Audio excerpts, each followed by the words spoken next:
Die Frage, wie wird diese Gesundheitskrise die Europäische Union verändern? Wie werden grundsätzlich die Krisen die Europäische Union verändern? Und um das zu verstehen, glaube ich, müssen wir erst einmal schauen, was haben wir denn bisher für Krisen gehabt? Wir hatten die Euro-Krise, wir hatten die Migrationskrise, wir hatten jetzt aktuell die Covid-Krise.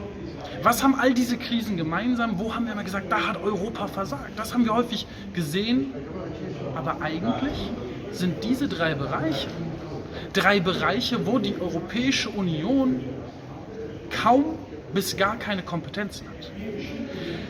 Nicht Europa hat versagt, sondern das nationalstaatliche Denken hat versagt. Weil sich der Rat, die Nationalstaaten nicht einigen können, gibt es keinen Migrationsplan.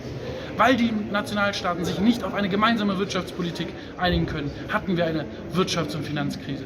Weil sich die Staaten keine gemeinsame Gesundheitspolitik organisieren können und nicht gut koordiniert haben, haben wir diese katastrophalen Folgen gesehen. Was bedeutet das also für die Europäische Union? Wenn Sie mich fragen, dass wir mehr Europa in genau diesen Bereichen brauchen, dass wir mehr Koordination, mehr Souveränität der Europäischen Union brauchen, um insgesamt mehr Souveränität für die Bürgerinnen und Bürger Europas bekommen zu können. Das heißt, die Lehren, die sich daraus ziehen, sind, wir müssen zusammenstehen. Und das sehen wir jetzt im Kommissionsvorschlag, 750 Milliarden sind angedacht, 500 Milliarden als gemeinsame Schulden, die wir gemeinsam zurückzahlen müssen. Und hier entscheidet sich die Zukunft Europas.